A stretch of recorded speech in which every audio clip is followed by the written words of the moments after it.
Aleluia, glória a Jesus, aleluia, louvado seja Deus. Segunda-feira, 28 de outubro de 2024, aleluia.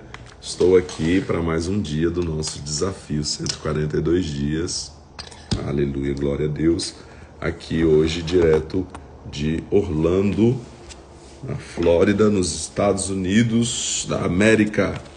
Estamos juntos aqui no nosso desafio, né, continuando, prosseguindo para o alvo, aí, que é a Bíblia toda em 142 dias. Hoje nós vamos terminar o livro de Provérbios, aí nós voltamos lá aí nós vamos ver 2 salmos que são atribuídos a Salomão, depois nós vamos voltar para Crônicas e vamos começar Eclesiastes, né? Hoje, então, essa é a nossa meta do dia. Aleluia, glória a Deus, aleluia, louvado seja Deus. Senhor, eu quero te agradecer por esse dia, quero te agradecer, meu Deus, por esses dias aqui, por tudo que o Senhor tem falado, feito, Deus, como eu estava compartilhando ali com o pessoal do Paternidade agora, mais cedo, Senhor Deus, a respeito de tudo que o Senhor tem feito nesses dias aqui, falado no meu coração.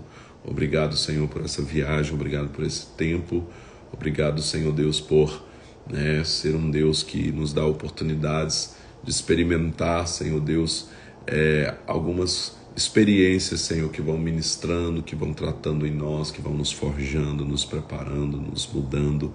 Obrigado, Jesus. Eu quero te louvar, Deus, pela vida de cada pessoa que está nesse desafio, que está conosco nesse propósito, que o Senhor abençoe, fortaleça e nos ajude a continuar nessa jornada aí até que o Senhor venha, em nome de Jesus, amém. Estou aqui com a galera do nosso encontro insano, né, que eu estou carregando aqui comigo.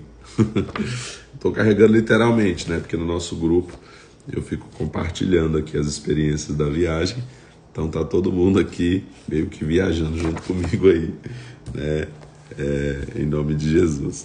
Aleluia, glória a Deus. Provérbios, então, nós lemos ontem até o capítulo 28 de Provérbios, e hoje eu vou começar de novo com o capítulo 28 de Provérbios. Então nós já lemos o 28 ontem, mas hoje eu vou ler o 28 de novo, porque nós estamos no desafio Provérbios todo dia, e nós lemos o provérbio do dia todos os dias. Então, no dia 28 a gente lê Provérbios 28. Então, como hoje é dia 28, eu vou começar de novo com o 28, que já foi lido ontem aqui, né? Mas vou ler hoje por causa do Provérbios todos os dias. E aí a gente continua, né, terminando aqui o livro de Provérbios. Provérbios 28, então. Fogem os ímpios sem que ninguém os persiga, mas os justos são ousados como o leão. Por causa da transgressão da terra, muitos são os seus príncipes, mas pela virtude de homens prudentes e entendidos, ela continuará. O homem pobre que oprime aos pobres é como chuva impetuosa que não deixa nenhum trigo. Os que abandonam a lei louvam os ímpios, mas os que guardam a lei pelejam contra eles. Os homens maus não entendem a justiça, mas os que buscam ao Senhor entendem tudo. Melhor é o pobre que anda na sua integridade do que o de caminhos perversos, ainda que seja rico. O que guarda a lei é filho entendido, mas o companheiro dos comilões envergonha a seu pai. Então não é só sobre os beberrões, né? Às vezes a gente dá muita ênfase na questão dos beberrões aí, mas a gente também tem aí advertências do Senhor para os comilões, né? O que são os comilões? São aqueles que vivem pelos prazeres da carne mesmo, pelos apetites, né? Vivem aí desenfreadamente, né? Satisfazendo as suas cobiças, né? Isso começa muitas vezes com a questão da comida, que é um vício também, que precisa ser dominado aí, né? Então tem se falado inclusive muito sobre isso. Hoje em dia, né, a igreja tem despertado para esse entendimento de que a Bíblia não condena somente a questão do alcoolismo e dos vícios, né, que a gente considera os vícios prejudiciais, aí, digamos assim, mas condena também outros vícios que também são prejudiciais, que às vezes são esquecidos e por muitas vezes foram esquecidos, como por exemplo a glutonaria, né, que é também pecado tanto como é a embriaguez. E aqui ele fala sobre isso, né? O que aumenta os seus bens com juros altos, ajunta-os para o que se compadece do pobre. O que desvia os seus ouvidos de ouvir a lei, até a sua oração será abominável. O que faz que os retos se desviem para um mau caminho, ele mesmo cairá na cova que abriu. Mas os íntegros herdarão o bem. O homem rico é sábio aos seus próprios olhos, mas o pobre que é entendido o esquadrinha. Quando os justos triunfam, há grande alegria, mas quando os ímpios sobem, escondem-se os homens. O que encobre as suas transgressões nunca prosperará, mas o que as confessa e deixa alcançará misericórdia. Bem-aventurado o homem que continuamente teme ao Senhor, mas o que endurece o seu coração virá a cair no mal. Como o leão que ruge ou urso que ataca, assim é o ímpio que domina sobre um povo pobre. O príncipe que tem falta de entendimento multiplica as opressões, mas o que odeia a avareza prolongará os seus dias. O que odeia a avareza prolongará os seus dias. O homem carregado do sangue de qualquer pessoa fugirá até a cova, ninguém o detenha. O que anda retamente se salvará, mas o perverso em seus caminhos cairá logo. O que lavra a sua terra virá a fartar-se de pão, mas o que segue a ociosos se fartará de pobreza. O homem fiel, e eu falei ontem sobre esse texto aqui do 20, a minha ilustração que eu faço ali dos bis, do balde de bis, normalmente 20 caixinhas de bis. Tive que aumentar agora a quantidade de caixinhas, porque o bis diminuiu a quantidade de chocolates que tem em cada caixa. Antes eram 20 bis em cada caixinha, agora são 16, eu tive que aumentar o número, e comprei aqui nos Estados Unidos para fazer essa ilustração na minha pregação aqui no sábado. Eu comprei num mercado que vende esses produtos brasileiros, e latinos. Consegui encontrar o bis aqui de quase $3, cada caixinha, Então 20 caixinhas aí, $53 aí, cerca de R$300, para poder fazer essa ilustração aqui. Então aqui ele fala, para ilustrar esse texto aqui: o homem fiel será cumulado de bênçãos, mas o que se apressa a enriquecer não ficará sem castigo. Aí eu comentei ontem sobre esse texto, fazer acepção de pessoas não é bom, contudo, até por um bocado de pão o homem transgredirá. Aquele que tem olhos invejosos corre atrás das riquezas, mas não sabe que a pobreza o aguarda. O que repreende ao homem achará depois mais favor do que aquele que bajula com a língua. O que rouba a seu pai ou a sua mãe e diz, não é errado, companheiro é do destruidor. O cobiçoso levanta contendas, mas o que confia no Senhor prosperará. O que confia no seu próprio coração é insensato, mas o que anda sabiamente será livre. Então, andar sabiamente não tem a ver com andar pelo coração, pelos sentimentos, ouça a voz do seu coração, siga seu coração. Isso não é sabedoria, e a Bíblia não fala isso só aqui, fala em outros momentos também, mas a verdadeira sabedoria é andar acima dos sentimentos, é não andar pelo coração, é andar pelo fazer o que é certo e não o que você sente, e esse é livre de verdade, não é dominado pelos seus sentimentos, Aqui o texto está dizendo: o que dá ao pobre não terá necessidade, mas o que dele esconde os olhos terá muitas maldições. Quando os ímpios sobem ao poder, os homens se escondem, mas quando eles perecem, os justos se multiplicam. Então esse é Provérbios 28, o texto de hoje, Provérbios todo dia, cada dia um capítulo de Provérbios, de acordo com o dia do mês. E agora nós vamos para o 29, dando continuidade à nossa leitura do desafio 142 dias. Provérbios 29. Quem insiste no erro, depois de repreendido muitas vezes, será destruído de repente, sem que haja cura, né? Então tem pessoas que elas são advertidas por várias vezes, mas elas endurecem a cerviz, né? É uma tradução que fala assim, o que muito repreendido endurece a cerviz, quer dizer, né, ele ali endurece a cerviz para não aceitar aqui o jugo, para não aceitar, era assim que o animal fazia, né? Ele endurecia a cerviz para não colocarem um jugo nele ali, né? Então é alguém que não se dobra, alguém que não se rende, que não abaixa a cabeça, que não se né, ali ao tratamento, e então esse, a Bíblia diz, vai ser quebrado de repente, sem que haja cura. A gente vê isso na Bíblia, né? Várias pessoas que foram quebradas, foram repreendidas, foram exortadas, mas elas insistiram tanto, elas queriam tanto ali o que não era, né, o correto, o melhor para a vida delas, que elas acabaram tendo aquilo, né, e sendo quebradas, como foi o caso de Acabe, né, que Deus permitiu no final da vida de Acabe que um espírito enganador fosse lá enganar Acabe para que ele fosse morto, de tanto que ele estava, né, ele insistiu tanto no erro, e mesmo tendo se arrependido no final da sua vida, ele morreu tragicamente, porque Acabe era essa pessoa, né? É um exemplo disso aqui. Provérbios 29, 2. Quando os justos governam, o povo se alegra, mas quando o ímpio domina, o povo geme. O homem que ama a sabedoria alegra a seu pai, mas o companheiro de prostitutas desperdiça os bens. Pela justiça, o rei estabelece a terra, mas o amigo de subornos a transtorna. O homem que bajula o seu próximo arma uma rede aos seus passos, né?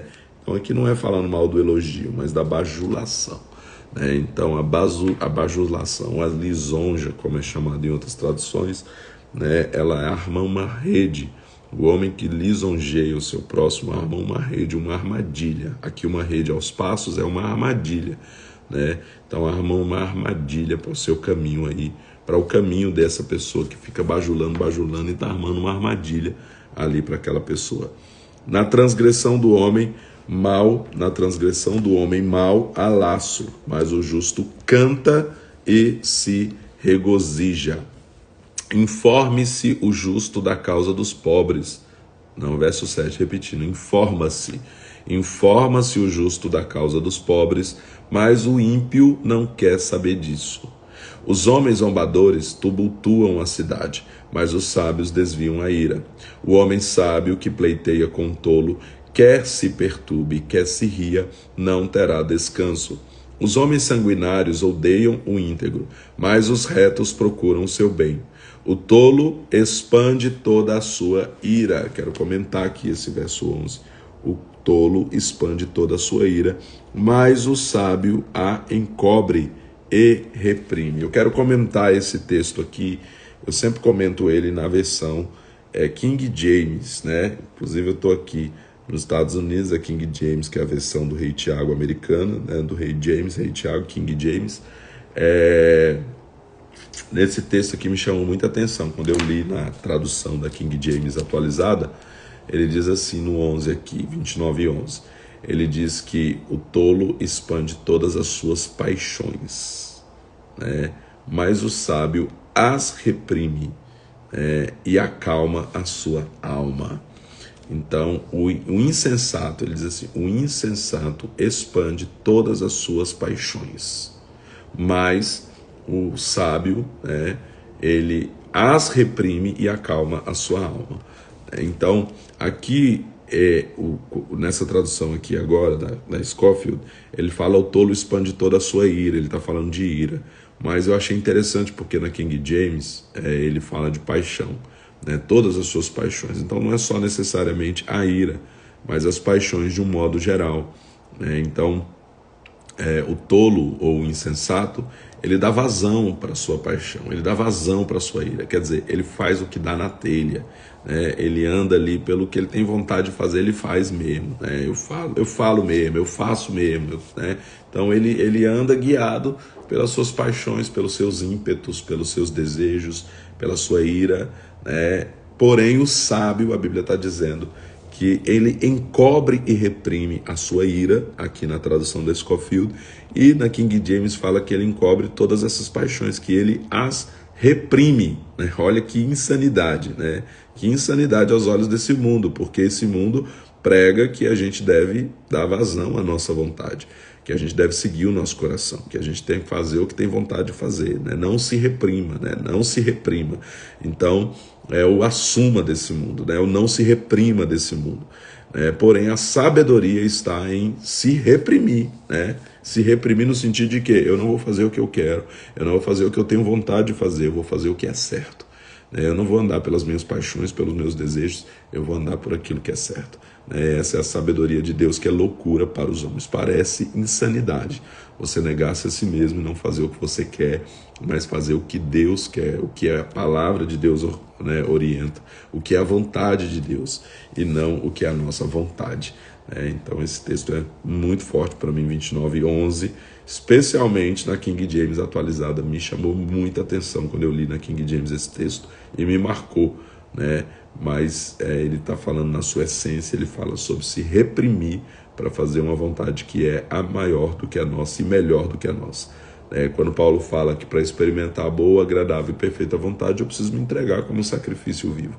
Então eu tenho que sacrificar a minha própria vontade, me entregar como sacrifício e me sujeitar e renovar a minha mente transformar a minha mente pela renovação da minha mente, não me amoldando ao padrão desse mundo, então para que então eu possa experimentar qual seja a boa, agradável e a perfeita vontade do Senhor. E eu poderia pregar só sobre esse versículo aqui, como inclusive já preguei bastante sobre ele, mas eu queria trazer esse comentário aqui.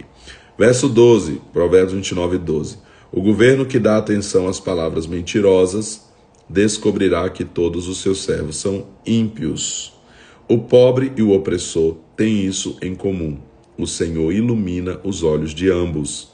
O rei que julga os pobres conforme a verdade firmará o seu trono para sempre. A vara da correção dá sabedoria, mas a criança entregue a si mesma, tem a ver com isso, entregue a si mesma é que faz o que quiser, envergonha a sua mãe. Quando a criança entregue a si mesma, envergonha a sua mãe. Quando os ímpios se multiplicam, multiplicam-se as transgressões, mas os justos verão a sua queda. Disciplina o teu filho, e ele te dará descanso, dará delícias à tua alma. Não havendo profecia, o povo se corrompe, mas bem-aventurado é o que guarda a lei. O servo não se corrigirá com meras palavras, ainda que entenda, não obedecerá. Tens visto um homem precipitado nas suas palavras? Maior esperança há para o tolo do que para ele, precipitado nas palavras. Tem mais esperança para o tolo do que para o precipitado nas palavras. Aquele que adula o seu servo desde a meninice, no fim o terá por filho.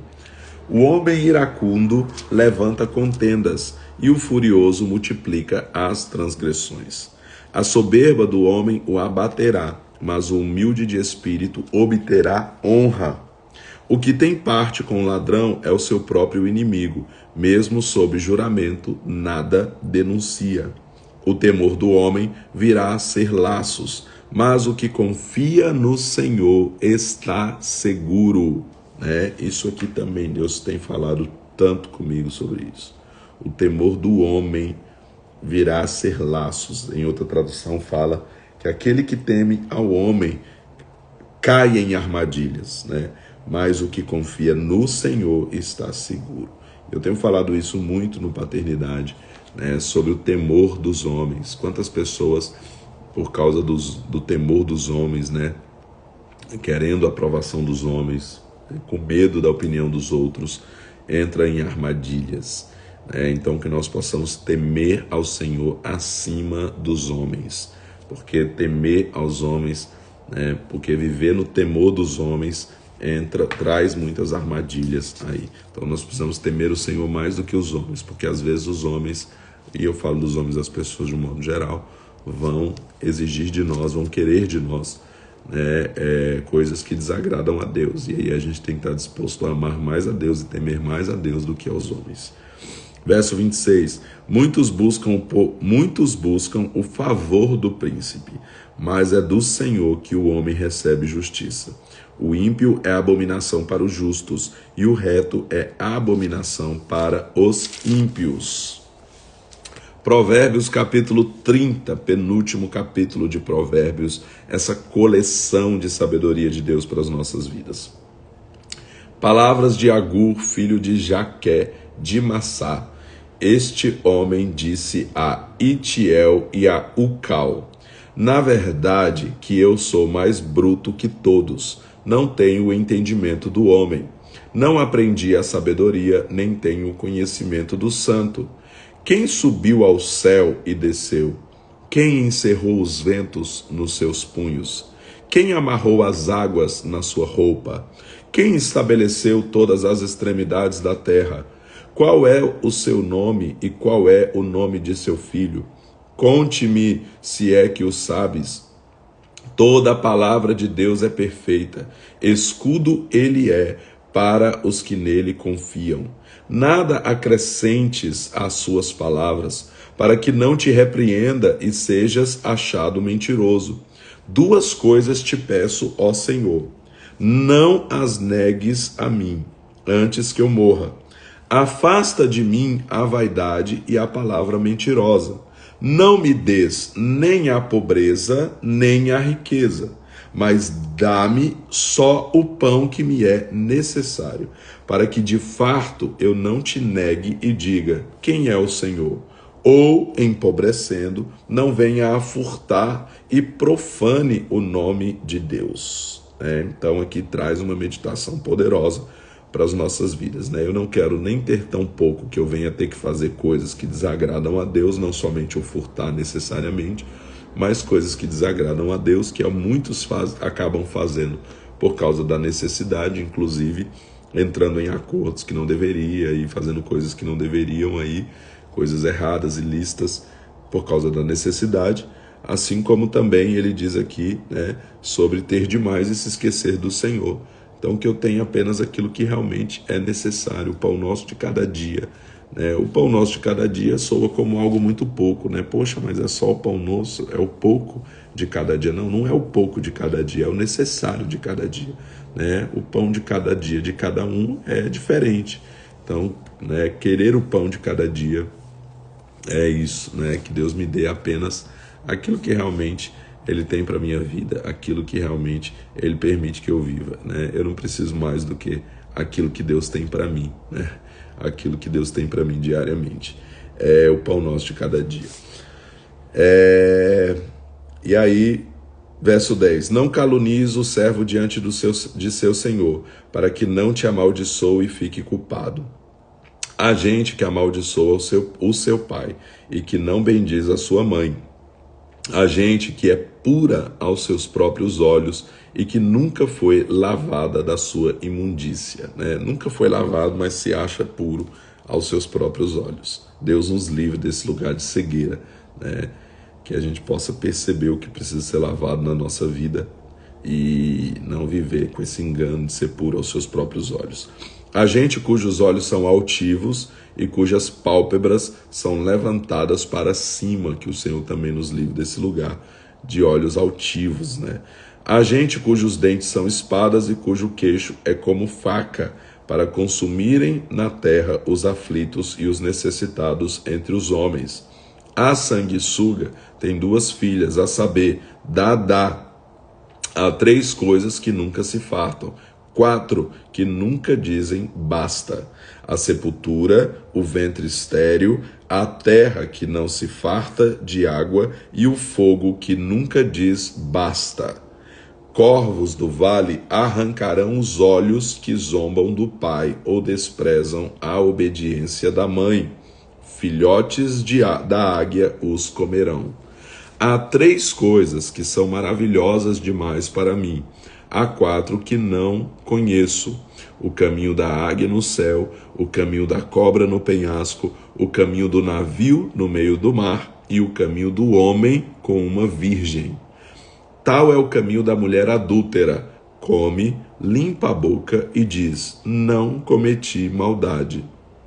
Por 3 coisas se tumultua a terra, e a quarta não a pode suportar: o escravo, quando reina, o tolo, quando anda farto de pão, a mulher desdenhada, quando se casa, e a serva, quando fica herdeira da sua senhora. Há 4 coisas na terra que, embora pequenas, são extremamente sábias: as formigas, criaturas sem força, que todavia no verão preparam a sua comida; os coelhos, criaturas de pequeno poder, que contudo fazem a sua casa nas rochas; os gafanhotos, que mesmo não tendo rei, saem todos e em bandos se repartem; a lagartixa, que se apanha com as mãos e que contudo anda nos palácios dos reis. Há 3 coisas que têm passo elegante, 4 que se movem com imponência. O leão, o mais forte entre os animais, que não torna atrás por ninguém; o galo emproado, o bode e o rei à frente do seu exército.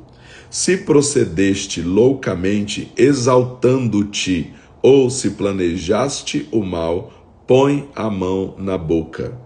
Como o espremer do leite produz manteiga, e o espremer do nariz produz sangue, assim o espremer da ira produz contendas. O espremer da ira produz contendas. E assim termina o capítulo 30 de Provérbios. Capítulo 31 de Provérbios. Palavra do rei Lemuel, rei de Massá, a exortação que lhe deu a sua mãe. Que te dirá, filho meu? Não. Que te direi, filho meu? Que te direi, ó filho do meu ventre? Que te direi, ó filho dos meus votos? Não des às mulheres a tua força, nem os teus caminhos às que destroem os reis, né? Então, as mulheres, segundo esse texto aqui, né? E eu entendo que ele está falando das mulheres no sentido aí, né? No sentido de pegação, né? Elas destroem reis. Não é próprio dos reis, ó Lemuel, não é próprio dos reis beber vinho, nem dos príncipes desejar bebida forte. Outra coisa que tira do caminho aí, né? Que tira que tira o bom senso, né? Que que pode destruir a vida de um rei aí é o vinho, né? A bebida forte, o álcool, para que, aí ele continua, para que não bebam e se esqueçam da lei e privem todos os aflitos dos seus direitos. Dai bebida forte para quem? Ao conselho aqui, né? Dai bebida forte aos que perecem e vinho aos de espírito amargo, para que bebam e se esqueçam da sua pobreza e do seu trabalho não se lembrem mais. Então, pastor, para quem dá a bebida forte, né? Para quem dá aí o álcool, que é o contexto aqui do vinho? Para quem dá o vinho? Para quem então? Para o que perece, para o de espírito amargo, para aquele que é pobre, né? E para aquele que ali não é para lembrar nem do seu trabalho, né? Então, se você é alguém que está perecendo, de espírito amargo, né? Que está aí vivendo a sua pobreza, então o vinho é para você. Agora, se você foi liberto por Jesus, se você tem a alegria do Espírito Santo na sua vida, né? Se você tem sido enriquecido por Deus, tem prosperado em Deus, você não precisa disso, né? Você não precisa do vinho. Verso 8: abre a tua boca a favor do mudo, pelo direito de todos os que se acham desamparados. Abre a tua boca, julga retamente, defende os direitos dos pobres e necessitados. Então aqui é uma chamada para que possamos fazer justiça àqueles que não podem fazer justiça, né? Ao pobre e ao necessitado. Ok, e aí nós vamos para o acróstico da mulher virtuosa, né? A mulher excelente. E aí é um acróstico, tem um poema acróstico aqui. São 22 versos, do 10 até o 31, cada um no original, começando com uma letra do alfabeto hebraico, as 22 letras do alfabeto hebraico. Assim como o Salmo 119 é um poema acróstico, onde cada uma das seções de 8 versos começa com uma letra do alfabeto hebraico. Tem outros textos na Bíblia que também são poemas acrósticos, como esse aqui, que é o poema da mulher virtuosa. São 22 versos, cada um começando com uma letra do alfabeto hebraico. E aí, em todas as minhas Bíblias, quando eu chego nesse lugar, eu escrevo aqui, né? Vou escrever aqui também, como eu faço em todas as minhas Bíblias.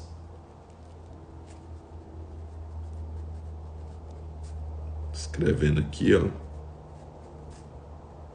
Quem é um exemplo dessa mulher aqui de Provérbios 31 que eu conheço. Escrevi aqui e deixei registrado aqui, ó.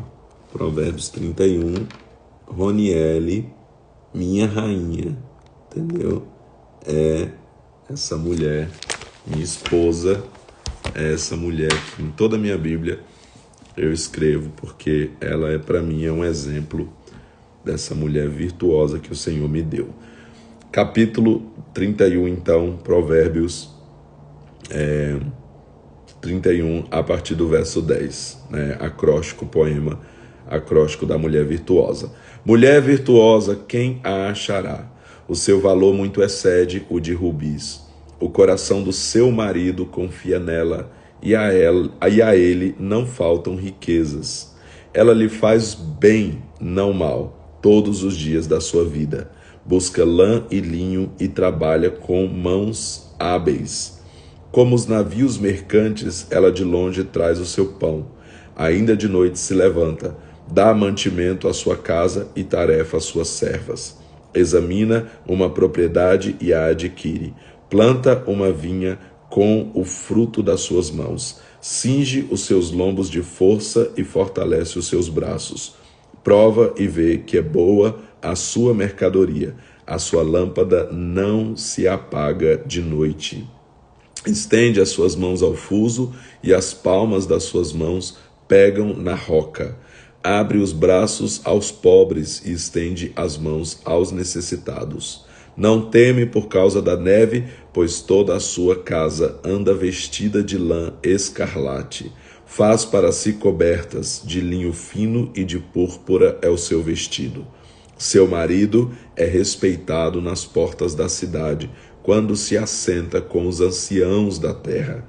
Faz roupas de linho fino e as vende, e fornece cintas aos mercadores. Força e dignidade são seus vestidos. Ri-se do dia futuro. Abre a boca com sabedoria, a instrução fiel está na sua língua. Administra bem a sua casa, e não dá lugar à preguiça. Levanta-se os seus filhos e chamam-lhe bem-aventurada. O seu marido também a louva, dizendo: muitas mulheres procedem virtuosamente, mas tu a todas és superior. Enganosa é a beleza e passageira é a formosura, mas a mulher que teme ao Senhor será louvada. Que ela receba do fruto das suas mãos e seja elogiada nas portas da cidade por suas obras. Então, aqui, como eu disse, né, eu vejo minha esposa nesse texto, uma mulher que se destaca aí, né, que é virtuosa, que não é preguiçosa, que cuida de mim, que cuida dos nossos filhos, que cuida do ministério, né, que tem sido uma bênção e que é a representação disso aqui, né, porque a beleza é enganosa e passageira, né. Quando nós fomos entrar no relacionamento, eu não a quis no primeiro momento, porque fisicamente falando, ela não era aquilo, né, que eu tinha de padrão ali, né, do jeito que eu gostava fisicamente falando. Mas eu decidi me despojar disso, eu decidi renunciar a isso e deixar Deus escolher para mim.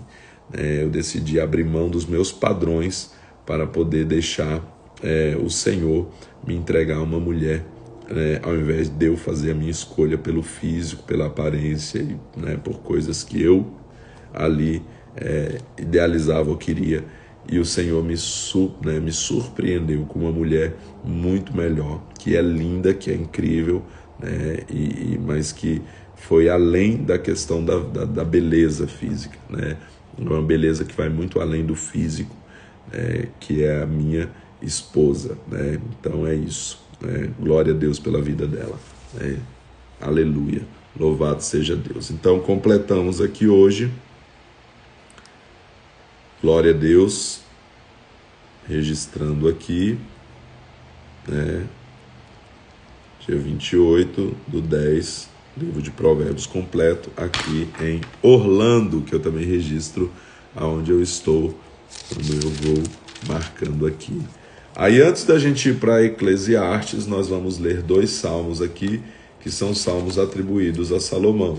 Um deles é o Salmo 72, vamos ler o Salmo 72, salmo para Salomão, aqui na Scofield. Ele fala que não que é um salmo de Salomão, mas é um salmo para Salomão, Então vamos ver o comentário aqui. O Salmo 72 constitui uma visão completa do reino do Messias no que diz respeito à revelação do Antigo Testamento. As orações de Davi terão cumprido no reino. O verso 1 refere-se à posse do reino por parte do filho. A descrição formal desse evento se encontra, aí tem alguns textos de Daniel, de Apocalipse, de Oséias, apresentando o caráter do reino. A palavra enfática é justiça, e Oséias 8:19 fala na universalidade do reino. É por meio de Israel restaurado que o reino será estendido sobre a terra. Então aqui esse salmo é um salmo profético sobre o reino do Messias, e é um salmo que é atribuído aí a Salomão ou para Salomão, como diz aqui na Scofield, e por isso nós vamos ler agora, enquanto ainda estamos em Salomão, na cronologia bíblica. Ó Deus, Salmo 72, ó Deus, dá ao rei a tua justiça e a tua retidão ao filho do rei. Ele julgará o teu povo com retidão e os teus pobres com justiça. Os montes trarão prosperidade ao povo, e os outeiros o fruto da retidão. Defenderá os aflitos do povo, salvará os filhos do necessitado, e quebrantará o opressor. Ele permanecerá enquanto durar o sol e a lua, de geração em geração. Ele será como a chuva sobre a erva ceifada, como os aguaceiros que umedecem a terra. Nos seus dias florescerá o justo, abundância de paz haverá enquanto durar a lua. Dominará de mar a mar e desde o rio até as extremidades da terra. Aqueles que habitam no deserto se inclinarão ante ele, e os seus inimigos lamberão o pó. Os reis de Tarsis e das ilhas trarão tributo. Os reis de Sabá e de Seba oferecerão presentes. Todos os reis se prostrarão perante ele, e todas as nações o servirão, pois ele livrará ao necessitado que clamar, como também ao aflito e ao que não tem quem o ajude. Ele se compadecerá do pobre e do aflito, e salvará os necessitados. Ele os libertará do engano e da violência, pois precioso é o seu sangue aos olhos dele. Tenha ele longa vida, e se lhe dê do ouro de Sabá. Continuamente se faça por ele oração, e todos os dias o bendigam. Haja abundância de cereal na terra, ondule sobre os cumes dos montes. Como Líbano floresça o seu fruto, floresça como a erva do campo. Permaneça o seu nome eternamente, que ele continue enquanto o sol durar. Todas as nações serão abençoadas nele, e lhe chamarão bem-aventurado. Bendito seja o Senhor Deus, o Deus de Israel, o único que faz maravilhas. Bendito para sempre seja o seu glorioso nome. Encha-se toda a terra da sua glória. Amém e amém. Findam aqui as orações de Davi, filho de Jessé. Então aqui, como eu disse, é um salmo atribuído a Salomão, E talvez realmente aqui, como diz na Scofield, fique mais claro, né, que é um salmo feito para Salomão, mas que é um salmo profético para o reino do Messias, né, já que ele fala de um reino eterno. Então é muito além de Salomão. Glória a Deus. Registrando aqui também essa leitura. E o outro salmo é o Salmo 127, que é um salmo incrível. Salmo 127. Cântico dos degraus de Salomão, 127. Se o Senhor não edificar a casa, em vão trabalham os que edificam. Se o Senhor não guardar a cidade, em vão vigia a sentinela. Inútil vos será levantar de madrugada, repousar tarde, comer o pão de dores, pois ele dá aos seus amados o sono. Em algumas traduções diz que ele dá aos seus enquanto dormem.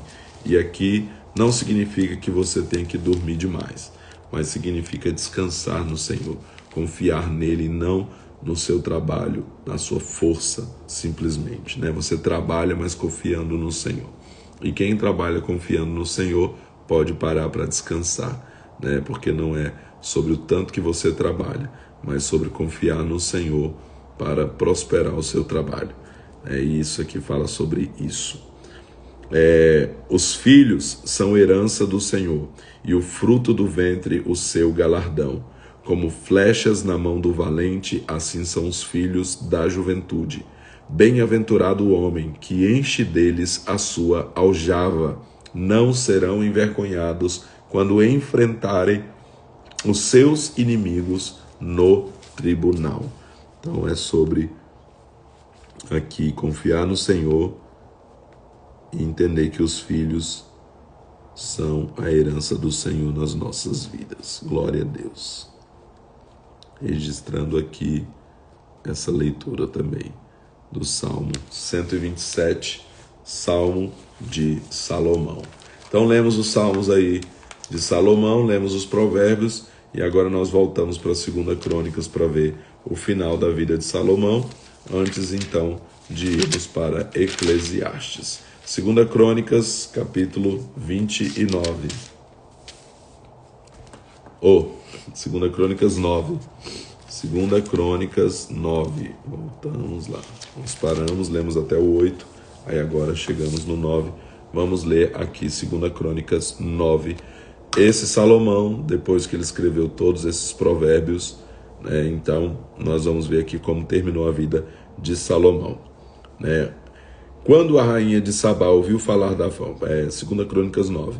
Quando a rainha de Sabá ouviu falar da fama de Salomão, veio a Jerusalém para testá-lo com enigmas, chegando com uma grande comitiva, camelos carregados de especiarias, ouro em abundância e pedras preciosas, veio ter com Salomão e falou-lhe de tudo o que tinha no seu coração. Salomão lhe respondeu a todas as suas perguntas. Nada lhe houve difícil demais que não lhe soubesse explicar.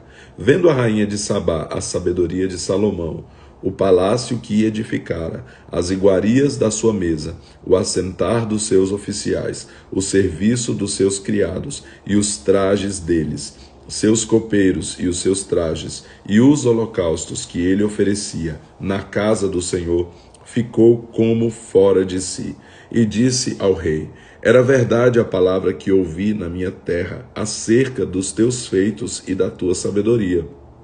Eu não cria, porém, no que se falava, até que vim e vi com os meus próprios olhos. Deveras não me disseram a metade da grandeza da tua sabedoria. Ultrapassaste a fama que ouvi. Bem-aventurados os teus homens e estes teus servos, que estão sempre diante de ti e ouvem a tua sabedoria. Bendito seja o Senhor, o teu Deus, que se agradou de ti para te pôr como rei sobre o seu trono, para ser rei pelo Senhor teu Deus. Porque o teu Deus ama a Israel, para o estabelecer perpetuamente. Por isso, constituiu-te rei sobre ele. para executar juízo e justiça.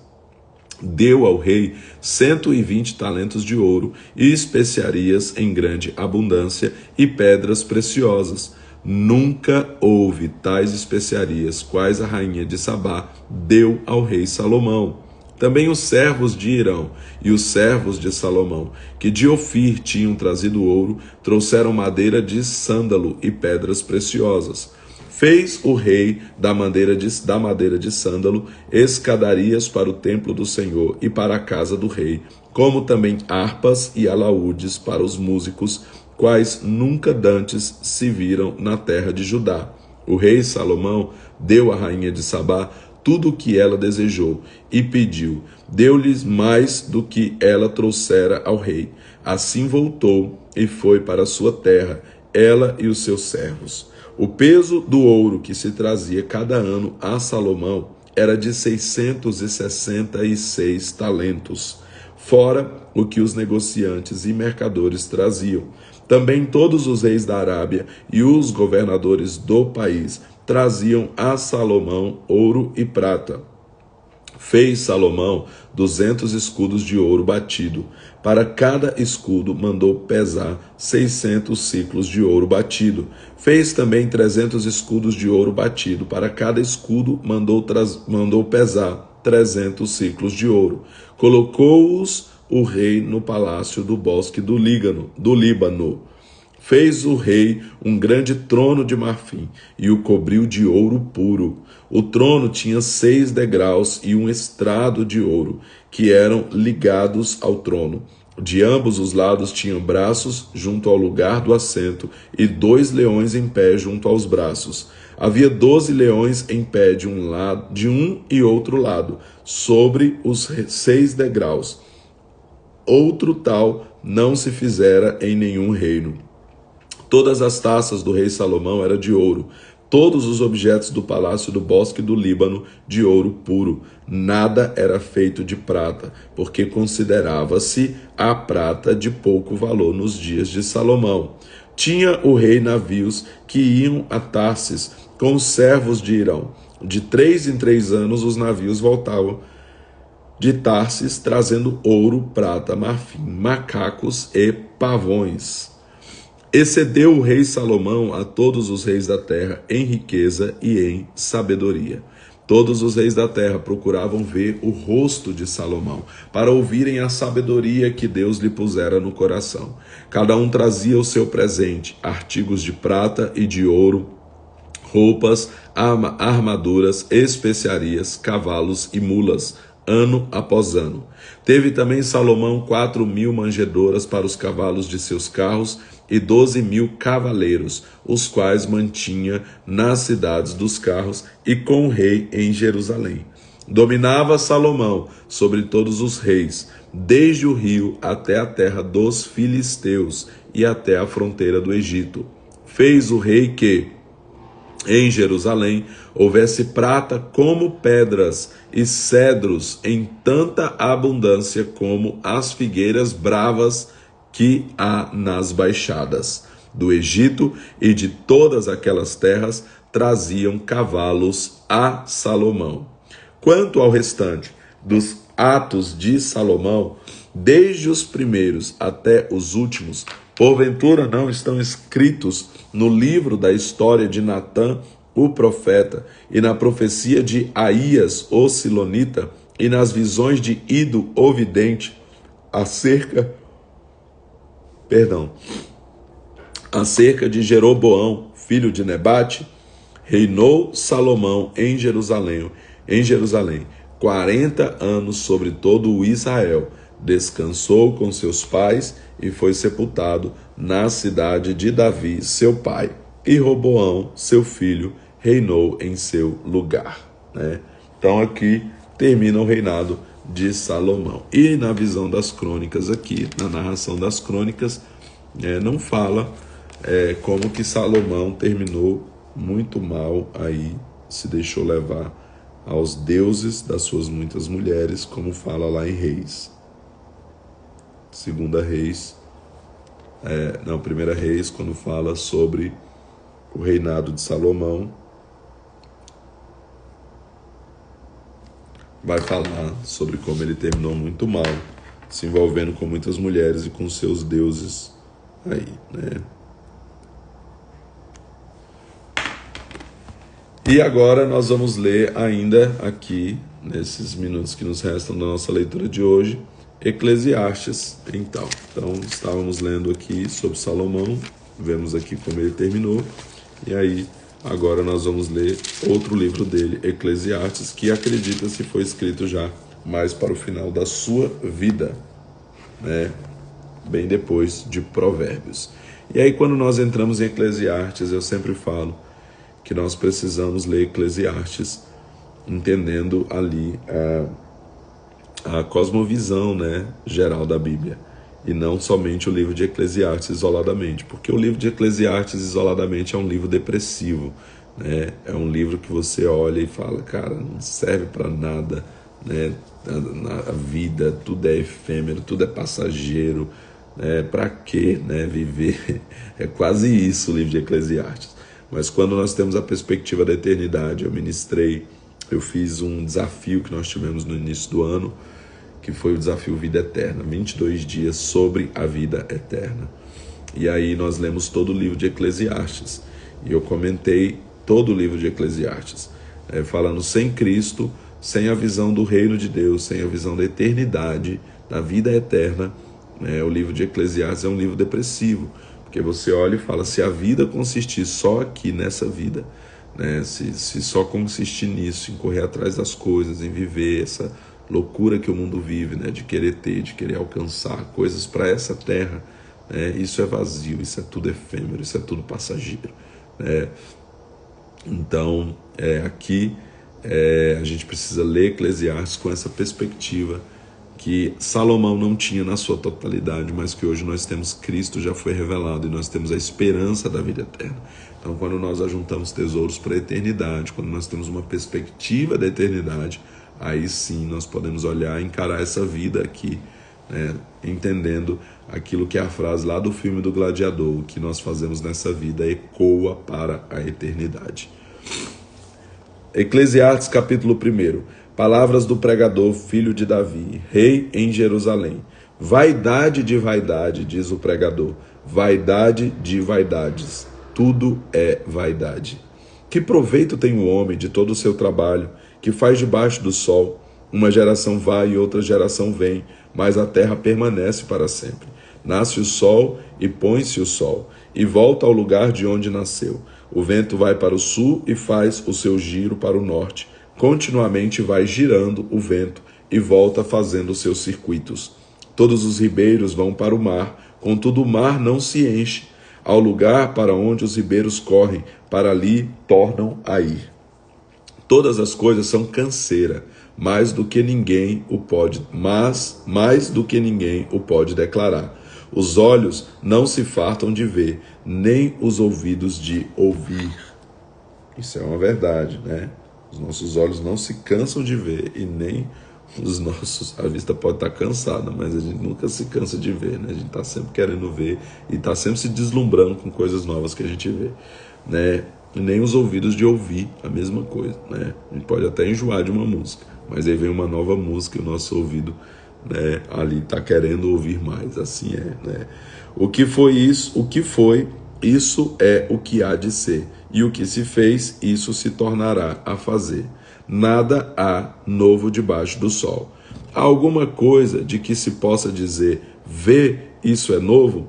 Já foi nos séculos passados, que foram antes de nós. Não há lembranças das coisas que precederam e das coisas que hão de ser. Também não haverá lembrança entre os que hão de vir depois delas. Eu, o pregador, fui rei sobre Israel em Jerusalém. Apliquei o meu coração a examinar e a informar-me com sabedoria de tudo o que acontece debaixo do céu. Que enfadonha ocupação deu Deus aos filhos dos homens, para nela os afligir. Atentei para todas as obras que se fazem debaixo do sol. Tudo era vaidade e aflição de espírito. O que é torto não se pode endireitar. O que falta não se pode calcular. Falei eu com o meu coração. Olha, eu me engrandeci e sobrepujei em sabedoria a todos os que houve antes de mim em Jerusalém. O meu coração alcançou muita sabedoria e conhecimento. Apliquei o meu coração a conhecer a sabedoria e a conhecer os desvários e as loucuras, mas vim a saber que também isso era aflição de espírito. Porque na muita sabedoria há muito enfado. O que aumenta o conhecimento, aumenta a tristeza. Olha como é, né, deprimente aqui algumas coisas que ele fala, né, como alguém que já estava no final da sua vida, que correu atrás de tantas coisas, que conquistou tanta suntuosidade, né, palácio e riquezas, como a gente acabou de ler. Nunca houve um reino como era o dele ali, de riqueza, de glamour, de tudo. E ele olha para tudo aquilo e fala, né, serve para quê? Estou morrendo aqui, não vou levar nada, né? Enfim.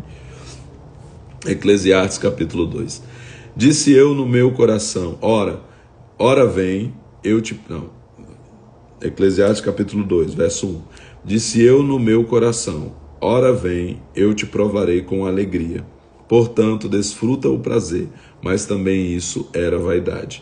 Do riso disse, está doido, e da alegria de que serve ela. Busquei no meu coração como estimular com o vinho a minha carne, regendo-me, porém, pela sabedoria, e como me apoderar da loucura, até ver o que seria melhor que os filhos dos homens fizessem debaixo do céu, durante o número dos dias da sua vida.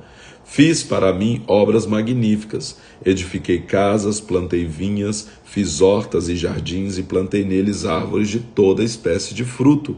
Fiz tanques de água para com eles regar o bosque em que reverdeciam as árvores. Adquiri servos e servas e tive servos nascidos em casa. Também tive grandes manadas de vacas e ovelhas, mais do que todos os que houve antes de mim em Jerusalém. Amontoei prata e ouro, joias de reis e das províncias, provi-me de cantores e cantoras e das delícias dos filhos dos homens e de instrumentos de música de toda sorte. Engrandeci-me e sobrepujei a todos os que houve antes de mim em Jerusalém. Em tudo isso perseverou comigo a minha sabedoria. Tudo o que desejaram os meus olhos, não lhes neguei, nem privei o meu coração de alegria alguma. O meu coração se alegrou por toda a minha obra, e essa foi a minha recompensa de todo o meu trabalho. Olhei para todas as obras que as minhas mãos fizeram, como também para o trabalho que eu, trabalhando, tinha feito, e vi que tudo era vaidade e aflição de espírito, e que proveito nenhum havia debaixo do sol.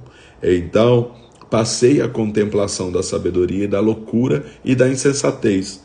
Pois que mais fará o homem que seguir ao rei? O mesmo que outros já fizeram.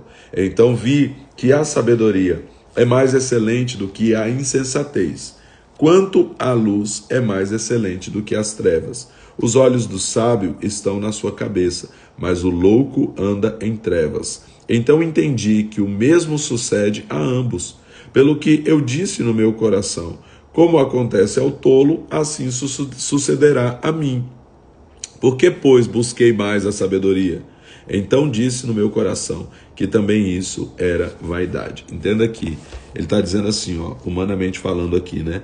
Ele está dizendo assim, ó, como acontece ao tolo, assim sucederá a mim. Ele está falando de quê? Ele está falando que ele observou e ele viu que tanto o tolo morria, como ele iria morrer, né? Então, o cara foi tolo a vida toda, morreu, acabou, né? Aí o cara foi sábio, ele estudou, ele buscou, ele, né, tal, se esmerou, aí morreu do mesmo jeito, né? Então ele está dizendo a mesma coisa acontece para um e para o outro. Então o que adianta, né? Então quando eu falo que se a gente não tiver a perspectiva da vida eterna, a gente não entender, né, que não é só sobre essa vida aqui, mas é sobre a eternidade, né? E o que a gente faz aqui ecoa para a eternidade. Então a gente fica com essa visão aqui, né? Muita gente vive assim, né? A pessoa pensa, de que adianta ficar, né, correndo atrás das coisas. Então quando você tem a visão que Jesus disse de juntar tesouros para a eternidade, aí você entende, não, eu estou fazendo algo aqui, mas tem um propósito maior, que é a eternidade, porque a vida não se resume só a esse tempo que a gente vive aqui na Terra, né? E aí Aqui, por vezes, a gente vê Salomão sem essa perspectiva de eternidade. E sem a perspectiva da eternidade, a vida realmente não faz nenhum sentido. Quando você olha para Paulo e ele diz, se a nossa esperança em Jesus está só para essa vida, então nós somos os mais miseráveis dos homens. Se eu só espero para essa vida, então é isso. Porque, pois, busquei mais a sabedoria, então disse no meu coração que também isso era vaidade. Porque não haverá mais lembrança do sábio do que do tolo. De tudo nos dias futuros, total esquecimento haverá. Como morre o sábio, assim morre o tolo. Entendeu? Ele está falando disso. Os dois terminam do mesmo jeito. Porém, quando a gente olha para a eternidade, você fala, vale a pena ser sábio e juntar tesouros para a eternidade, porque não acaba na morte. Assim odiei esta vida, porque a obra que se faz debaixo do sol me era penosa. Tudo é vaidade e aflição de espírito. Odiei todo o meu trabalho, em que trabalhei debaixo do sol, visto que eu havia de deixá-lo ao homem que viesse depois de mim. Então ele pensou isso também, ele falou, poxa, trabalhei tanto para deixar para outros. Então essa perspectiva limitada da vida, só na vida em si. Quem sabe se será ele sábio ou tolo, aquele que virá depois de mim, Quem sabe se será ele sábio ou tolo, contudo ele se apossará de todo o trabalho em que trabalhei e de tudo que realizei com sabedoria debaixo do sol. Isso também é vaidade. De sorte que me apliquei a fazer que o meu coração perdesse a esperança de todo o trabalho em que trabalhei debaixo do sol. Porque há homem cujo trabalho é feito com sabedoria e conhecimento e habilidade. Contudo, ele o deixará como herança a um homem que não trabalhou nele. Isso também é vaidade e grande enfado. O que mais tem um homem de todo o seu trabalho e da fadiga do seu coração em que ele anda trabalhando debaixo do sol? Todos os seus dias são dores, e a sua ocupação é desgosto. Até de noite não descansa o seu coração. Isso também é vaidade. Nada há melhor para o homem do que comer, beber e fazer que a sua alma se alegre com o bem do seu trabalho. Vi que isso também vem da mão de Deus. Pois sem ele, quem pode comer ou quem pode alegrar-se? Ao homem que é bom diante dele, Deus dá sabedoria, conhecimento e alegria, mas ao pecador dá trabalho para que ajunte e amontoe, a fim de dá-lo àquele que agrada a Deus. Isso também é vaidade e aflição de espírito. E assim completa aqui esse capítulo 2 de Eclesiastes. Amanhã nós continuamos com Eclesiastes, inclusive comentando mais a respeito de como esse livro precisa ser lido hoje com a perspectiva da vida eterna, para que então a gente possa entender que nem tudo é vaidade, que nem tudo é sem sentido se nós tivermos a visão da eternidade em Cristo Jesus. Amém? Deus abençoe a sua vida. Amanhã então nós voltamos às 5h42 da manhã, horário de Brasília. Horário de Brasília aí, para quem está no Brasil, horário de Brasília 5h42 da manhã, tá bom? Para quem está em outros horários, aí como eu estou aqui, aqui 4h42 da manhã. Deus abençoe em nome de Jesus e até amanhã.